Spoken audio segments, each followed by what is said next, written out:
네, 뉴스 신세계 오늘도 헬마우스 임경빈 작가와 함께합니다. 어서 오세요. 안녕하세요. 자, 직위원 의혹 관련해서요. 법원이 조사 결과를 내놨는데 네. 직무 관련성은 인정하기 어렵다 이거죠? 그러니까 지금으로서는 네, 조사 네. 결과를 내놓긴 했는데 결론을 내리지는 네. 않았습니다. 윤석열 씨의 내란 혐의 재판장을 맡고 있는 서울중앙지법의 이제 직위원 부장판사에 대해서 민주당 중심으로 이제 룸사롱 접대 의혹이 네. 제기된 바가 있는데 여기에 대해서 오늘 이제 대법원 쪽에서 나온 판단은 현재까지 확인된 사실관계만으로는 직무 관련성을 인정하기 예. 어렵다. 그러니까 자기들이 파악한 것만으로는 직무 관련성이 없다라는 얘기가 됩니다. 예. 그리고 이제 최종 결론을 내려줘야 되는 게 이제 법원의 그 외부 감사위원들이 참여하는 감사위원회의 예. 결정인데 여기서도 역시 마찬가지로 뭐 이제 조사 결과에 대해서는 인정을 하면서도 그래서 어떻게 결론을 내리고 처분을 할지에 대해서는 일단 보류하는 예. 결론이 나왔습니다. 윤리감사관실에서 확인을 해보니까 술집 현장 조사를 했고 사건 관계자의 진술 청취, 국회 법제사법위원회에 제공받은 정보 이런 것들을 확인해가지고 사실관계를 따져본 결과 직위원 부장판사가 예전에 이제 지방 지원에서 이제 근무를 하던 시절에 15년 전에 당시 같이 뭐 일을 했었던 사법연수원생 출신 혹은 뭐 공익법무관 출신의 변호사들을 만난 거는 확인이 된다. 예. 법적 경력으로 따지면 한 7년, 9년 이렇게 후배들이라고 하고요. 그래서 평소에도 이제 몇 번씩 이렇게 만났었는데 예. 통상적인 그 친분 관계에 의한 술자리였다라는 식으로 설명을 했습니다. 코로나 이전까지 1년에 한 번 정도씩 만났고 그리고 보통은 직위원 부장판사가 비용 지불을 하고 후배인 동석자들이랑 이제 뭐 1차에서 식사와 술을 마시는 정도의 사이였다. 예. 뭐 이렇게 설명을 했고요. 그리고 문제의 룸사롱 의혹이 터진 2023년 8월 9일에는 직위원 부장판사의 연락으로 교대역 인근의 횟집에서 만나서 홀에서 개방된 홀에서 2시간 정도 저녁 식사와 음주를 했고 음식 가격이 이제 15만 5천 원이 나왔는데 1차 때는 이제 직위원 부장판사가 결제를 했다. 예. 그리고 1차 식당에서 밥 먹을 때부터 이미 이제 직위원 부장판사가 재판 준비해야 될 게 있어서 먼저 가겠다라고 이야기를 했었는데 예. 오랜만에 만나서 아쉽다고 하면서 변호사 이제 제안에 따라서 평소에 가던 그 문제의 술집으로 이동을 한 거고요. 그리고 관련자들의 진술에 의하면 어디로 가는 건지를 직위원 판사는 처음에는 몰랐다. 근데 가봤더니 술집에 들어가 봤더니 내부는 큰 홀에 노래를 부를 수 있는 라이브 시설이 갖춰져 있어서 소위 말하는 룸사롱 같은 곳이라고는 생각하지 않았다. 예. 이건 이제 직위원 판사의 주장입니다. 예. 그리고 뭐 윤리감사관실의 현장 조사 결과 역시 마찬가지로 이 진술 취지에 부합하는 걸로 확인했다. 자기들도 그렇게 예. 이제 봤다라는 얘기고 술집 관련해서는 이 사건 술집에서 술이 나오기 전에 예. 웨이터한테 부탁을 해서 사진을 찍게 된 거고 관련자들의 진술에 따르면 직위원 판사는 주문한 술 한 병이 나온 뒤에 한두 잔 정도 마시고 얼마 지나지 않아서 먼저 일어났고 여성 종업원이 동석한 적은 없다. 네. 그때까지 나갈 때까지는 동석한 적이 없다라고 이야기를 하고 있습니다. 그리고 뭐 이제 이런 것들을 종합적으로 판단해 봤을 때 현재까지 확인된 사실관계만으로는 직무 관련성이 인정되기 어렵다는 건데 왜냐하면 그 당시까지만 하더라도 이 직위원 부장판사가 진행하고 있던 사건 중에서 변호사들이 담당하고 있는 사건이 없었고 예. 최근 10년 동안 그 변호사들이 담당했었던 사건을 처리한 적도 없었다. 예. 그러니까 이제 별로 이제 직무 관련성이 있는 상황은 아니었다라는 게 대법원의 설명입니다. 예. 지금 이 조사 결과를 들어보면요. 네. 직위원 판사의 얘기와 직위원 판사와 동행했던 사람들의 얘기를 그대로 전면적으로 다 받아들인 것 같은 느낌은 좀 드는데요. 추정이 되는데 네. 그 외 조사가 뭐가 이루어졌을까가 좀 궁금하긴 하고요. 그러니까 윤리감사관실에 오늘 설명하고 이제 붙여보면 말씀하신 대로 당사자들의 진술에 상당 부분 의존하고 예. 있다는 걸 알 수가 있습니다. 일단 윤리감사관실에서는 일단 그 자체 조사 결과 의혹 소명이 충분하지 않다라고 민주당에서 계속 그 제19 감싸기라고 비판을 해왔었기 때문에 외부 위원들이 참여를 해가지고 별도의 감사위원회를 운영을 한 거거든요. 근데 심의 결과 현재 확인된 사실관계만으로는 대상 법관한테 징계 사유가 있다고 판단하기 어렵다. 다만 수사기관, 그러니까 공수처의 조사 결과를 기다려서 드러나는 사실관계가 비위 행위에 해당할 경우에 엄정하게 처리해야 된다. 이렇게 결과를 내놨습니다. 그러니까 지금 대법원에서 감사한 결과만으로는 위법 여부를 판단할 수가 없기 때문에 수사를 통해서 더 많은 사실들이 확인이 돼야지만 예. 최종 결론을 내릴 수 있다라는 얘기인 거거든요. 예. 아까 뭐 앵커께서 설명하셨던 것처럼 대부분이 지금 지기현 판사나 그때 술자리에 있었던 변호사들의 진술에 의존하고 있는 내용이기 때문에 수사를 통해서 뭐 결제 내역을 조금 더 자세하게 들여다본다든지 예. 해당 술집의 운영 행태라든지 뭐 그 당시에 이 뭐 두 변호사 외에 다른 관계자들, 예. 뭐 술집의 뭐 종업원들이라든지 뭐 관련된 사람들을 더 좀 수사를 해야지만 사실관계가 조금 더 명확해지지 않을까 예. 싶긴 합니다. 예, 그 동석했던 변호사들이 지기현 판사에 대해서 불리하게 진술할 가능성은 별로 없는 것 같고요, 상식적으로 봐도. 그렇습니다. 그 얘기- 왜냐하면 해당 변호사들 입장에서는 자기들이 같이 뇌물 제공, 사실상 뇌물 제공을 했다고 그렇습니다. 하면 같이 처벌받을 수 있는 거라서 예. 그거를 뭐 그대로 이야기하기는 어려울 거고 그게 아니더라도 앞으로도 많은 사건을 수임하고 재판을 진행해야 될 그렇습니다. 변호사들의 입장에서는 서울고등법원의 유력 부장판사나 혹은 뭐 대법원의 심기를 건드릴 필요는 없을 거라고 이제 판단할 수밖에 없기 때문에 예. 이 세 사람의 증언만으로 모든 결론을 내는 거는 사실상 불가능할 것 같고요. 예. 뭐 수사가 결국 결론을 내줘야 될 그래야겠죠. 것 같습니다. 예. 그런데 지기현 판사는 그 윤석열 씨 구속 취소할 때도 그렇고 술 접대 의혹이 나왔을 때도 그렇고 핸드폰을 그렇게 많이 바꿨다면서요. 그러니까 중요한 예. 어떤 분기점마다 휴대전화를 바꾼 사실이 확인이 됐는데 예. 지기현 부장판사 특히 이제 그 논란이 된 거는 윤석열 씨가 구속 취소 청구를 한 날이 올해 2월 4일입니다. 네. 근데 구속 취소 청구를 한 그날 오후 3시 23분에 휴대전화를 교체를 했습니다. 예. 물론 뭐 이때는 오랫동안 사용했던 6년 동안 사용했던 갤럭시 S10 모델, 예. S10 모델을 바꾼 거라서 바꿀 때가 돼서 바꿨다라고 주장할 수도 있습니다. 네. 그래서 이제 바꾼 모델이 S25 울트라 모델 예. 최신 기종이죠. 이걸로 이제 바꿨는데 근데 이제 그렇게 교체를 해놓고 오후 3시 23분에 교체를 했는데 6분 뒤에 기존의 기계 갤럭시 S10으로 다시 기계가 돌아갔다가 예. 그러고 나서 다음날 새벽 5시에 새 모델인 S25 울트라로 다시 교체가 됩니다. 예. 그러니까 뭐 어떤 맥락에서 휴대전화를 왔다 갔다 했는지는 정확히 알 수는 없습니다만 예. 일단 이제 구속 취소 청구가 나왔던 날에 이렇게 나왔고요. 예. 그리고 나서 한 달 뒤에 3월 7일에 지기현 판사가 윤석열 씨에 대한 구속 취소 결정을 하게 됩니다. 네. 그럼 이제 처음에 한 번은 뭐 그렇다 치더라도 두 번째 휴대전화 교체가 또 공교로운데요. 5월 14일에 민주당에서 지기현 판사에 대한 유흥업소 접대 의혹을 제기를 합니다. 예. 그랬더니 이틀 뒤에 5월 16일 오후 4시 2분에 기존에 쓰고 있던 갤럭시 S25 울트라 네. 그러니까 바꾼 지 얼마 안 된, 2달밖에 안 된 완전 새 휴대전화거든요. 이거를 중국산 휴대전화인 샤오미 레드미 노트 14 모델로 네. 바꿉니다. 참 공교롭군요. 예. 네, 그러고 나서 네.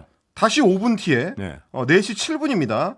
기존의 기계 갤럭시 S25 울트라로 휴대전화를 다시 교체를 하고요. 예. 그랬다가 이틀 뒤에 5월 18일 새벽 5시 19분에 샤오미 레드미 노트 14로 다시 바꿉니다. 예. 그러니까 이것도 이제 기존에 했었던 거랑 비슷한 양태가 나타난 건데 예.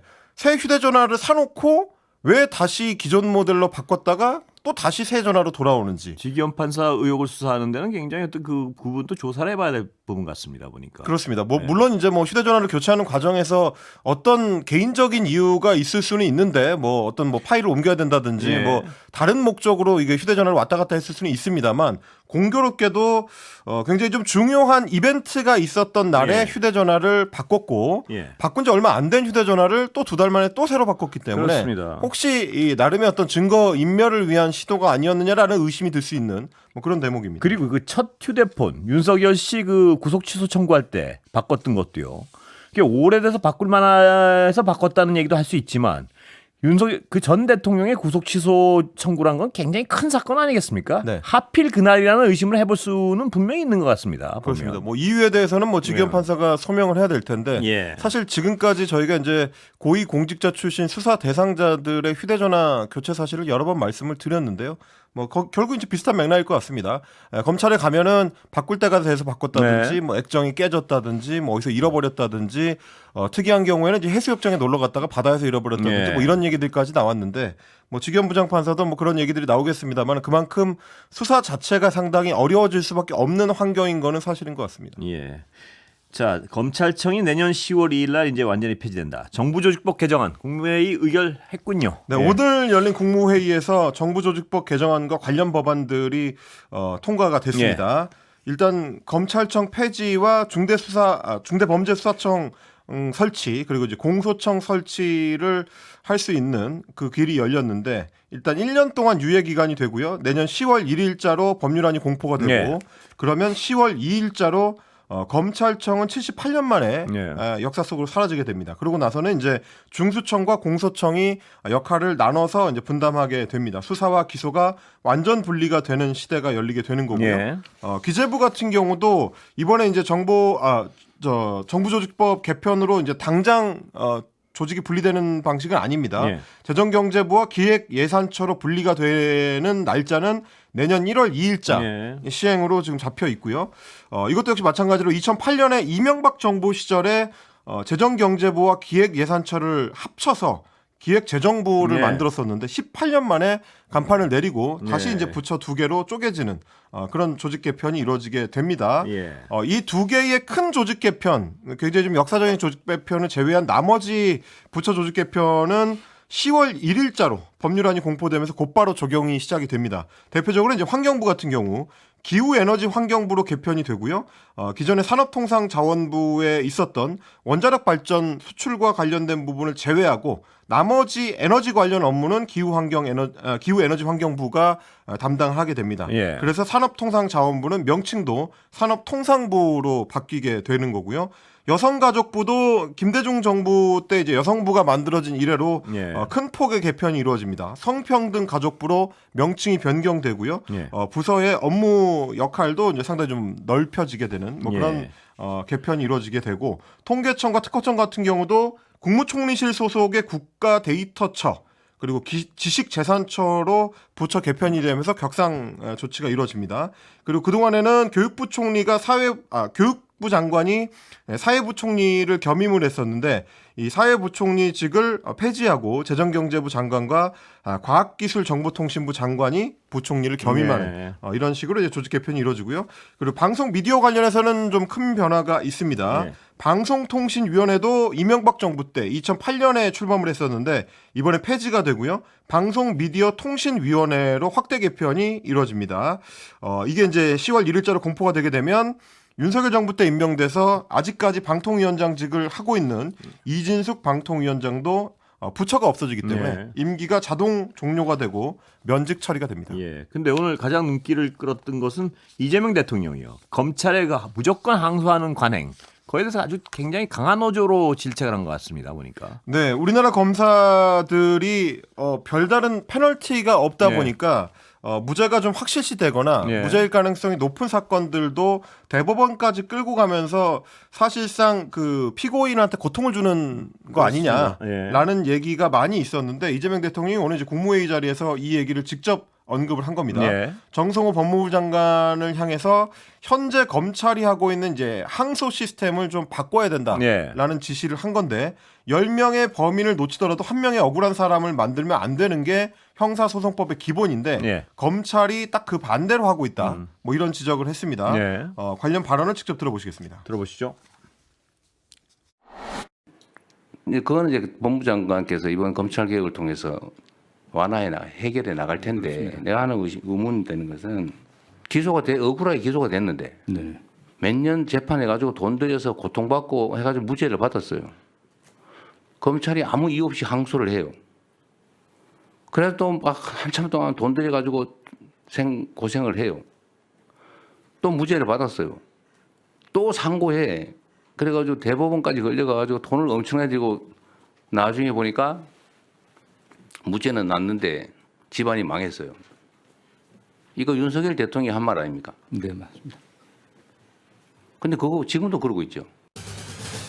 그러니까 무죄가 나더라도 이제 끝까지 끌고 가는 그러니까 대법원까지 끌고 가는 이제 검찰의 이제 통상적인 행태에 대해서 지적을 한 건데요. 그래서 이제 사실 형사소송 관련된 경험이 많은 이제 변호사들이 종종 시민단체를 통해서 그런 문제 제기를 하긴 했었습니다. 1심에서 무죄가 됐는데 왜 검사가 항고를 하느냐라는 얘기니까 그건 결국 이제 기소가 잘못됐을 가능성이 높다는 얘기인데 결국 이제 피고인을 괴롭히려고 혹은 자기의 어떤 그 업무 평판이 깎이는 거를 막기 위해서 네. 검사 입장에서는 딱히 손해 볼 게 없기 때문에 결국 이제 항고를 계속 이어가는 이런 어떤 관행이 있는 거 아니냐라는 네. 문제제기가 있었는데 그 부분을 지적을 한 거고요. 예.